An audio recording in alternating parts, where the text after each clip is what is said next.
अध्याय 7 स्वार्थ का विवाह। ठंडी हवा उसे पसंद थी, उसके बालों में बह रही थी जिससे उसकी त्वचा और ठंडी हो गई थी। उसकी निगाह जंगल पर टिकी हुई थी जो महल के गेट से दूर था जहां दो गार्ड पहरा दे रहे थे। उसने शादी कर ली थी, एक अग्नि जादूगर से, केवल अपने स्वार्थ के लिए शादी की थी। उसने अग्नि जादूगर के बारे में उसके जन्म के दिन से ही सुना था और यह जानते हुए भी कोई दिलचस्पी नहीं दिखाई थी कि वह अस्तित्व में एकमात्र अग्नि जादूगर थी। जब उसने सुना कि अग्नि ड्रैगन छोटे राज्य क्रेडिया पर हमला करते हैं और अग्नि जादूगर मुख्य संरक्षक थी, तो वह हमेशा खुश होता था। शाश्वत सर्दी के कारण आग उगलने वाले ड्रैगन और भी ज्यादा क्रोधित हो रहे थे, जो ठंडा और ठंडा होता जा रहा था, और उन्होंने उसे अग्नि जादूगर का उपयोग करके मारने का फैसला किया, भले ही वे जानते थे कि वह इससे कहीं अधिक था। न कृपया मुझे चोट मत पहुंचाओ। आदमी डर से कराह उठा क्योंकि ईशान ने उसके बाल खींचे, उन्हें धीरे धीरे झटके दिए जब उसने एक खाली अभिव्यक्ति पहनकर पत्र पढ़ा। मूर्ख, ईशान गरजा, उसकी बर्फीली नीली आंखें चांदी से जल उठीं और उसने आदमी के बाल और भी जोर से खींचे। वह दर्द में चिल्लाया, अपना काम ठीक से करो, अगर तुम प्रवीण को बताते हो कि मैंने पत्र पढ़ा है तो मुझे कोई दिक्कत नहीं है। उसने शांति से कहा, आदमी के बाल और भी जोर से खींचते हुए, जिससे आदमी चीख उठा।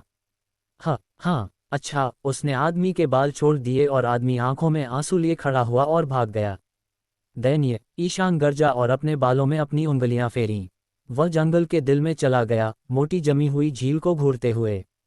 तुम्हें यहाँ क्यों न मार दूं? उसके होंठों का किनारा ऊपर खींच गया, लेकिन उसकी आवाज सपाट रही। उसने अपनी बांह बर्फ की ओर फैलाई और बर्फ चटक गई, जिससे उसके नीचे का पानी दिखाई दिया। बिना किसी हिचकिचाहट के ईशान पानी में कूद गया और बर्फ वापस अपने औपचारिक स्वच्छ रूप में बंद हो गई। कुछ मिनट बीत गए और बर्फ पर बड़ी दरारें बनने लगीं, और उसके बाद एक बड़ी दहाड़ हुई जिसने कृति और डैनियल को सतर्क कर दिया, जो उस समय जंगल में थे। वे महल के भोजन कक्ष में वापस भागे, जहां इशिता को अपना दोपहर का भोजन इस तरह खाते हुए मिले जैसे वह गायब होने वाला हो। डैनियल मनोरंजन में मुस्कुराया और अपनी बाहों को अपनी छाती पर बांध लिया। ये बहुत लेडीलाइक नहीं है। मैंने पूरे दिन कुछ नहीं खाया है। इशिता कराह उठी। जमी हुई झील में कुछ है। कृति घबरा गई, इशिता की ओर भागी और उसे उसकी बांह पकड़कर भोजन कक्ष से बाहर खींच लिया। वे जमी हुई झील पर पहुंचे और उस पर खड़े हो गए, जिस पर कुछ दरारें थीं, उन्हें देखते हुए। ईशान, जो जमी हुई झील में था, पानी से संबंधित लग रहा था। उसकी आंखें बंद थीं और उसे इशिता की ऊर्जा मिली। उसने अपनी आंखें खोली, जो उनके चांदी के सरीसृप जैसे रूप में बदल गईं, अपने हाथ उठाए और केवल इशिता का पीछा करने के लिए एक मजबूत बल को निर्देशित किया। जब उसने महसूस किया कि उसके दोस्त मदद करने की कोशिश कर रहे थे, तो वह नाराज हो गया और बल को 3 हिस्सों में विभाजित कर दिया और उन सभी को पानी में खींच लिया। उन्हें परवाह नहीं थी कि वे सभी मर जाएंगे। वह अग्नि जादूगर के सामने प्रकट हुआ और उसे देखकर वह अवाक रह गया। उसकी पन्ना आंखें तेजी से चमक रही थीं। भले ही वह डूबने की कगार पर थी, वह वास्तव में उसकी आंखों में तारे देख सकता था। उसके जलते लाल बाल सबसे मोहक तरीके से पानी में लहरा रहे थे, और जिस तरह से उसके कपड़े उसके छोटे शरीर पर लहरा रहे थे, उसने उसका ध्यान खींचा। वह नहीं जानता था कि क्यों, लेकिन वह उसे पकड़ना चाहता था। उसी समय वह उसे एक भाले से मारना चाहता था। उसने देखा कि वह सांस लेने के लिए कैसे संघर्ष कर रही थी, कैसे वह अपनी बाहें उसकी ओर फैला रही थी, लेकिन वह परवाह नहीं करना चाहता था। उसने उसे बस डूबने देने का फैसला किया और उसकी नज़र से गायब हो गया। इशिता बेहोश हो गई और पानी उसकी नाक में बह गया। वह मरने वाली थी और झील के तल में डूब रही थी। ईशान उसके पीछे प्रकट हुआ, उसे अपनी बाहों में भर लिया और जमी हुई झील से बाहर तैर गया। उसने झील छोड़ दी और जंगल में चला गया, जहां उसने उसे बर्फ से ढकी जमीन पर रख दिया। वह बिल्कुल भी गीला नहीं था। वह ऐसा भी नहीं लग रहा था जैसे वह झील के करीब भी गया हो। उसने अपना चेहरा उसके करीब झुका दिया, उसके गीले बाल जो उसके चेहरे पर थे उन्हें पीछे धकेल दिया और अपना हाथ उसके माथे पर रखा, यह महसूस करते हुए कि वह एक जमे हुए शव की तरह ठंडी थी। वह हर सेकंड उसकी दिल की धड़कन धीमी होते हुए सुन सकता था। उसकी नसें जम गई थीं, उसके खून के बहने के लिए कोई जगह नहीं थी। क्या तुम सच में एक अग्नि जादूगर हो? तुम एक जमी हुई झील की छोटी सी ठंड से नहीं बच सकती। ईशान ने घृणा के साथ बात की और उसकी कलाई पकड़ी, उस जगह पर अपनी उंगली से झटका दिया जहां वह उसकी नाड़ी महसूस कर सकता था, और उसकी हथेली पर आग की एक धीमी लौ दिखाई दी। ईशान ने लौ को घूर कर देखा, जो उसकी बर्फीली नीली आंखों में परिलक्षित हो रही थी। दयनीय, वह गरजा और अपने होंठ उसके होंठों पर दबा दिए, अपनी हथेली को उसकी हथेली से मिलाया जिसमें धीमी लौ थी। उसने उसके शरीर की ठंड को सोख लिया, उसके होंठों से दूर खींच लिया और उसे घूर कर देखा। जैसे ही उसने थोड़ा सा पानी खांसकर बाहर निकाला, वह होश में थी। उसकी ठंडी अभिव्यक्ति वही रही और उसने अपने होंठ उसके कान के पास झुकाए, फुसफुसाते हुए, मैं तुम्हें जीने दूंगा लेकिन तुम्हें कुछ करना होगा। फिर खड़ा हो गया और जंगल में गायब हो गया। जब रात हुई, उसने इशिता के दोस्तों को उसे जगाते हुए देखा और उनकी बातचीत सुनी। उसे डराने के लिए उसके पीछे प्रकट होते हुए वह फिर से जमी हुई झील पर वापस प्रकट हुआ। ईशान जंगल के विपरीत दिशा में गया जहां मृदुल बेचैनी से चक्कर लगा रहा था। ईशान की उपस्थिति को देखते हुए वह रुक गया और अपना सिर झुकाया। मैं चिंतित हो गया था महाराज। और वह क्यों? ईशान ने अपनी आंखें युवक पर सनकरी कीं। मैं चाहता हूं कि तुम क्रेडिया महल में एक पत्र भेजो, तुम्हें कोई देखे बिना। उसने जोड़ा और मृदुल ने थोड़ा चौंकते हुए अपना सिर उठाया। जब सब कुछ हो गया था, ईशान रात में क्रेडिया महल गया। वह सबसे ऊंची मीनार की छत पर बैठ गया जो इशिता का कमरा था और उसकी बातचीत सुनी जो उसने अपने दोस्तों के साथ की थी। वह प्रभावित हुआ जब उसने उसे बगीचे में देखा। जिस तरह से उसने उस रात कमरे से उसे घूर कर देखा, वह एक तोते से कम नहीं लग रही थी, एक लाल तोता। जब वह जल्दी से चली गई तो उसने जाने का फैसला किया क्योंकि वह उब रहा था। वह एंटिका नहीं लौटा बल्कि जंगल में वापस चला गया जहां मृदुल और अन्य गार्ड दो बड़े टेंट के साथ थे। टेंट क्यों? उसने पूछा। उसकी भौहें उठीं। आपके महाराजा शादी कर रहे हैं, मृदुल ने जवाब दिया, तेजी से मुस्कुराते हुए। क्या रवि महल में है?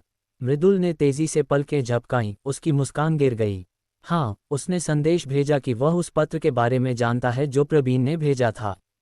उसने मुझे सूचित किया। मैं केवल लड़की से शादी कर रहा हूं ताकि उसका फायर कोर मिल जाए। अगर मुझे वह नहीं मिला तो मैं उसे मार दूंगा। ईशान ने बिना किसी पश्चाताप के कहा और उसकी अभिव्यक्ति हमेशा की तरह ठंडी रही। मृदुल ने मुश्किल से निगला और घबराकर हंसा। जी हाँ महाराज। ईशान टेंट में चला गया और बिस्तर पर लेट गया। वह आग और बर्फ दोनों सांस लेना चाहता था। ईशान की पाले की शक्तियां सामान्य नहीं थीं, वे शाश्वत थीं और चाहे कुछ भी हो जाए, कभी पिघल नहीं सकती थीं। इशिता के फायर कोर को इकट्ठा करके जो उसका जीवन स्रोत और शक्ति स्रोत था, वह आग सांस लेने में सक्षम होगा। अगला दिन बहुत जल्दी आया। ईशान मृदुल की सवारी करके महल की ओर चला गया। जब वे उतरे, उसने मनुष्यों और जादूगरों को मक्खियों की तरह डर से भागते हुए देखा। ईशान मृदुल से कूद गया जो वापस अपने मानव रूप में बदल गया और काला ड्रैगन भी गहरे रंग के आदमी में बदल गया जिसने एक गंभीर अभिव्यक्ति पहनी थी। मृदुल और विकास मेरे साथ आओ। ईशान ने आज्ञा दी और महल में चला गया। देखने वाले लोगों पर ध्यान न देते हुए और उसके लिए रास्ता बनाते हुए उसकी आंखें उसकी दुल्हन पर टिकी हुई थीं जो अपने चेहरे पर डरावनी लिखी वेदी पर खड़ी थी। उसकी प्रतिक्रिया से दूर देखते हुए उसने देखा कि वह कितनी सुंदर, अलग और परिपक्व लग रही थी। उसके लाल चमकदार होंठ सदमे में खुल गए, उसकी आंखें सामान्य से बड़ी, उसकी छोटी नुकीली नाक से लेकर उसके लाल बाल जो सीधे और रेशमी कंघी किए हुए थे। वह सफ़ेद रोएदार गाउन को अनदेखा नहीं कर सका जो चांदी के हीरों से सजा हुआ था। जिस तरह से यह उसके छोटे शरीर पर फिट बैठता था, उसकी दूधिया सफ़ेद त्वचा जो उसकी गर्दन से उसके कॉलरबोन और कंधों तक देखी जाती थी। उसकी छाती भरी हुई, न बहुत बड़ी न बहुत छोटी। उसकी दुल्हन वास्तव में तैयार थी। जब वह उसके सामने पहुंचा तो उसने देखा कि वह उसकी विशेषताओं के कारण घबरा गई थी और जिस तरह से उसने अपना निचला होंठ काटा, उसने उसे अजीब महसूस कराया। उसने पहले कभी ऐसा महसूस नहीं किया था। उसने अपना सिर झुका लिया। मैं। उसने उस आदमी पर ध्यान नहीं दिया जो उन्हें एक साथ जोड़ रहा था। उसने अपनी आंखें उस पर तब तक रखी जब तक उसे एहसास नहीं हुआ कि उनकी शादी हो चुकी थी। अध्याय 8 वीनस और एरीज। इशिता ने बिना पीछे मुड़े दौड़ते हुए अपने गाउन को कसकर पकड़ा। बड़ा कोट उसके लिए तेज दौड़ना मुश्किल बना रहा था। वह महल के गेट पर पहुंची और किसी चीज से जोर से टकरा गई। क्या हो रहा है? वह उसकी गहरी आवाज में अप्रसन्नता सुन सकती थी।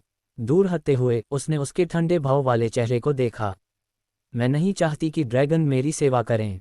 आपकी महारानी, नौकरानियों ने एक साथ चिल्लाया जैसे ही वे दृश्य पर पहुंचे।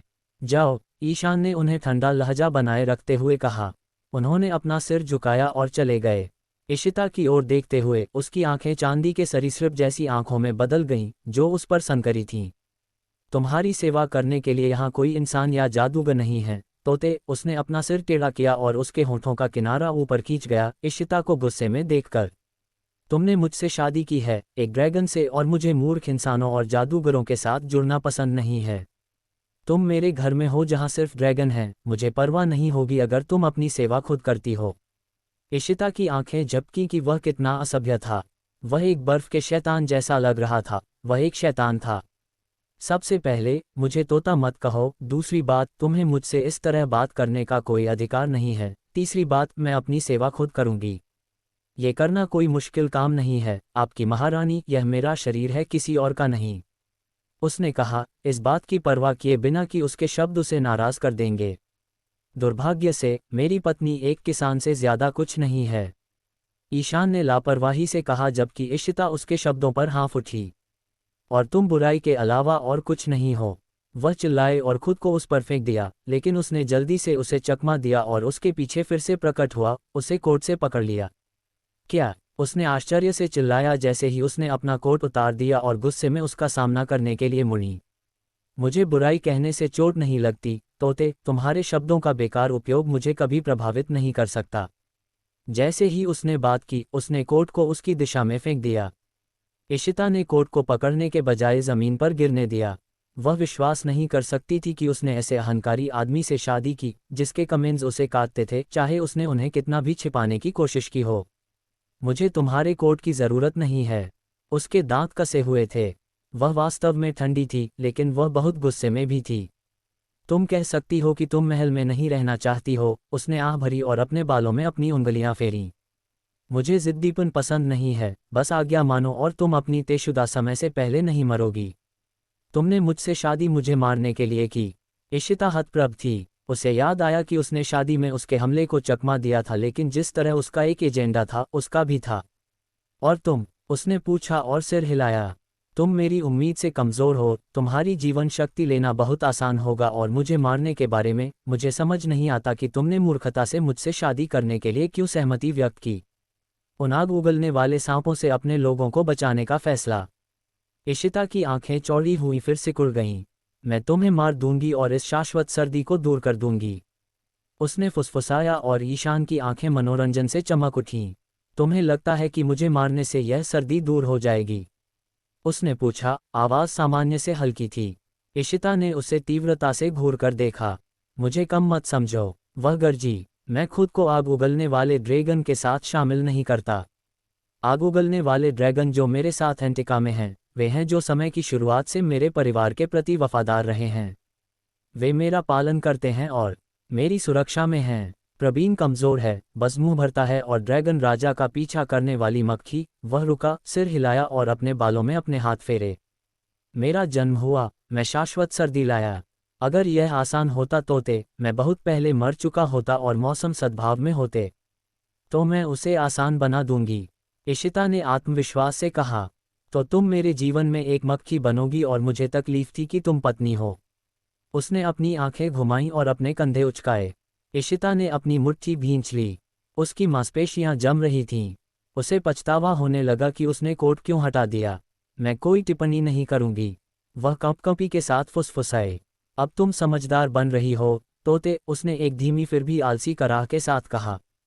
तुमने मेरी जीवन शक्ति लेने के बारे में कुछ कहा जिसके कारण तुमने मुझसे शादी की? इशिता ने शांति से कहा। ठंड के कारण उसकी आवाज़ सामान्य से छोटी थी, जो उसके नंगे कंधों पर आराम कर रही थी। ये देखते हुए कि लड़की ठंड के कारण कोट उठाना और पहनना बहुत घमंडी थी, ईशान अपनी आंखें घुमाए बिना नहीं रह सका। तुम एक अग्नि जादूगर हो और तुम्हारी जीवन शक्ति फायर कोर। मुझे वह चाहिए, उसने बिना सोचे समझे कहा।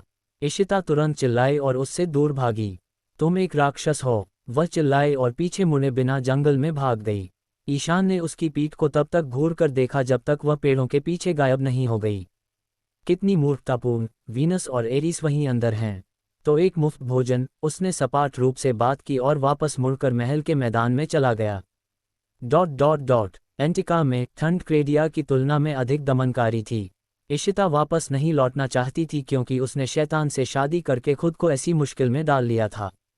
उसकी आंखों में आंसू भर आए जैसे ही वह जमीन पर बैठ गई और अपने पैर फैलाए, क्योंकि ठंड उसकी मांसपेशियों को कमजोर कर रही थी और उसे एहसास हुआ कि पहले से ही रात हो चुकी थी। वह उसे मारना चाहता था क्योंकि उसे उसकी जीवन शक्ति चाहिए थी, और वह उसे आग उगलने वाले ड्रैगन से अपने घर की रक्षा के लिए मारना चाहती थी।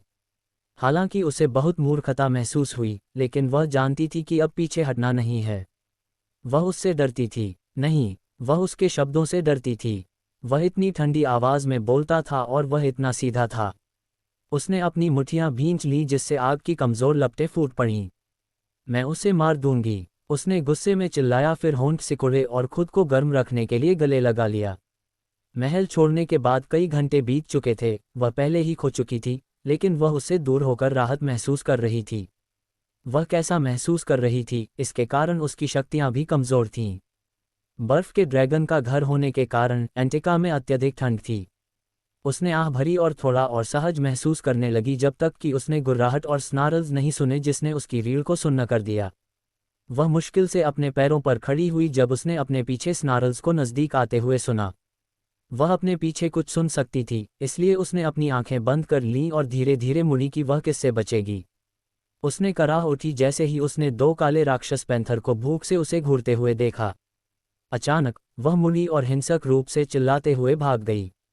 ठंड से उसकी मांसपेशियां अकड़ गई थीं और उसने सोचा कि राक्षस पैंथर इतनी कठोर जलवायु को कैसे सहन कर सकते हैं। वह दर्द में चिल्लाते हुए ज़मीन पर गिर गई क्योंकि उसके पैर अचानक बुरी तरह से ऐंठने लगे। उसने आंखें बंद कर लीं और कराह उठी जैसे ही उसने अपने सामने काले राक्षस पैंथर को उसकी दिशा में धीरे धीरे चलते हुए देखा क्योंकि वह उनका शिकार बन गई थी। मैं तुम्हें मुझे मारने नहीं दूंगी, कृपया मुझे मत मारो, मैंने अभी तक बर्फ के ड्रैगन को नहीं मारा है। तुम मुझे उसे मारने के बाद मार सकते हो। इस बारे में सोचो, ये बेहतर है कि तुम दोनों मुझे मार दो बजाय इसके कि मैं उसके द्वारा मारी जाऊं। उसने बड़बड़ाया, ये जानते हुए कि यह डर के मारे था। मेरी जीवन शक्ति लेने के लिए तो मैं उसका सिर फाड़ दूंगी। उसने नाटकीय रूप से चिल्लाया। वह अब स्नार्ल्स और गुर्राहट नहीं सुन रही थी। जब उसने अपनी आंखें खोलीं तो वह और भी जोर से चिल्लाई जब उसने एक भूखे दिखने वाले काले राक्षस पैंथर का चेहरा उसके काफी करीब देखा। जैसे ही दूसरा पैंथर उस पर हमला करने के लिए तैयार हुआ, उसने सुना, वीनस, मत करो। ईशान उसके पीछे था और पैंथर उससे दूर हट गए, ईशान को घूरते हुए जिसने उन्हें एक ठंडी नज़र दी। तुम दोनों वापस महल में जाओ, कमरा गर्म है और आज रात कोई रात का खाना नहीं। पैंथर ने उस पर गुर्राया इससे पहले कि वे वापस मुड़ें और पेड़ों के पीछे गायब हो गए। इशिता की आंखें झपकीं और जब उसने ईशान की ओर देखा तो उसने अपनी आंखें घुमाईं और सिर हिलाया। तुम असली अहद हो, असभ्य बर्फ का ड्रैगन कहता है। तुम्हारे पास अद्भुत मुंह है तोते, क्या तुम उसे अच्छे उपयोग में ला सकती हो? मैं ला सकती हूँ, इशिता चिल्लाए और गुस्से में होंठ सिकुड़े जबकि ईशान ने उस पर अपनी आंखें संकरी की जैसे वह एक चट्टान जैसी थी। खड़ी हो जाओ, इशिता गुर्राए और खड़ी हो गई, उसके पैर जमे हुए महसूस हुए और वह जमीन पर वापस गिर गई। आउच! ईशान बेहद नाराज लग रहा था और इशिता ने भौहें चढ़ाईं। मेरी मदद करो, उसने नाटकीय रूप से चिल्लाया। ठीक उसी तरह जैसे मैंने झील पर किया था, उसने अचानक पूछा। तुमने मुझे बचाया क्यों था? इशिता ने उत्सुकता से पूछा। तुमसे शादी करने के लिए, तुम्हारी जीवन शक्ति लेने के लिए और तुम्हें मारने के लिए, उसने जवाब दिया जैसे कि वे कहने के लिए सामान्य शब्द थे। तुम दयनीय हो, इशिता ने हंसते हुए कहा। तुम्हें ये भी नहीं पता कि मैंने तुम्हें कैसे बचाया। तुम्हें मर जाना चाहिए था। उसका आखिरी वाक्य एक गहरी भयावह फुसफुसाहट के साथ आया जिससे इशिता ने मुश्किल से निगला।